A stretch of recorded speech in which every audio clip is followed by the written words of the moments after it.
सोचते हो कि तुम रुक गए हो, लेकिन क्या कभी अपने आप से पूछा है क्यों? क्या ये संसार तुम्हें रोक रहा है, या वही शक्ति जिसने तुम्हें इस धरती पर भेजा है उसने तुम्हें थोड़ी देर के लिए ठहराया है? मैं हूं महादेव, और आज मैं तुम्हें वो उत्तर देने आया हूं जिसे तुम वर्षों से खोज रहे थे। तुम्हारी नियति रुकी नहीं है, वह बस प्रतीक्षा कर रही है जब तक तुम स्वयं वो नहीं बन जाते जो बनने के लिए तुम जन्मे हो। अगर बीज अपनी क्षमता जानते हुए भी रोता रहे कि मुझे पेड़ बनना है, तो क्या आकाश उसे छाया देगा? तुम कहते हो मैं मेहनत करता हूं पर फल नहीं मिलता, पर क्या तुम सही दिशा में चल रहे हो या बस भीड़ के पीछे भाग रहे हो? हर आत्मा की राह अलग है, हर आत्मा की सच्चाई अनोखी है। अब मैं तुम्हें कारण बताता हूं जिनसे तुम्हारी गति थम गई है। पहला कारण है अधूरी आस्था। तुम पूजा करते हो पर भरोसा नहीं रखते, नाम मेरा लेते हो पर दिल में डर छिपा होता है। याद रखो, आस्था तब फल देती है जब वह पूर्ण होती है, जैसे अग्नि जो आधी नहीं पूरी जलती है। अगर तुम अपने ही देव पर भरोसा नहीं करते तो ब्रह्मांड तुम पर कैसे भरोसा करेगा? दूसरा कारण है अधैर्य। तुम बीज बोते हो और तुरंत फल की अपेक्षा करते हो, पर क्या तुम्हें पता है कि सबसे मीठे फल को पकने में सबसे अधिक समय लगता है? जो जल्दी तैयार होता है वह टिकता नहीं। नियति को समय चाहिए। जब तुम कहते हो मुझे अभी चाहिए, मैं पूछता हूं क्या तुम उसे पाने के लिए तैयार हो? क्योंकि जो चीज समय से पहले मिलती है वह आशीर्वाद नहीं परीक्षा बन जाती है, और मैं नहीं चाहता कि तुम टूटो।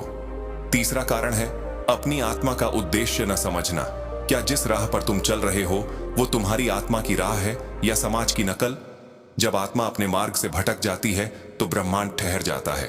तुम्हें लगता है भाग्य रुक गया, पर सच्चाई यह है कि तुम वो कर रहे हो जो तुम्हारे भीतर की आत्मा नहीं चाहती।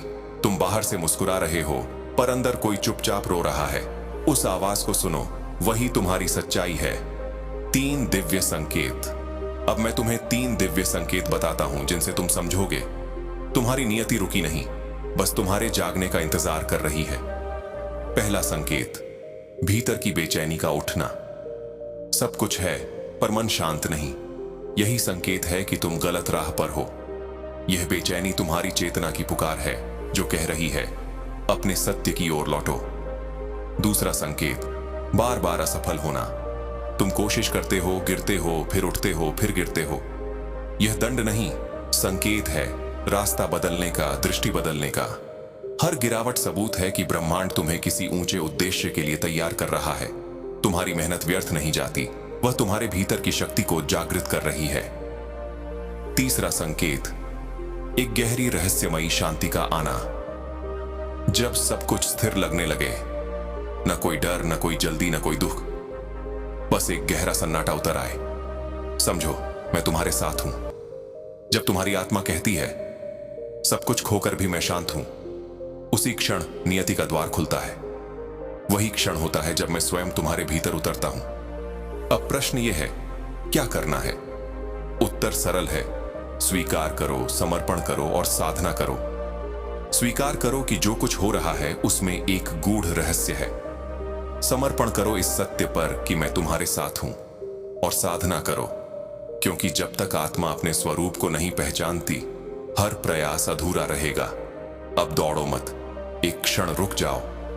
अपने हृदय में उतरकर मुझसे पूछो, मैं कौन हूं? मुझे क्यों भेजा गया? तुम्हारी नियति किसी और के हाथ में नहीं है।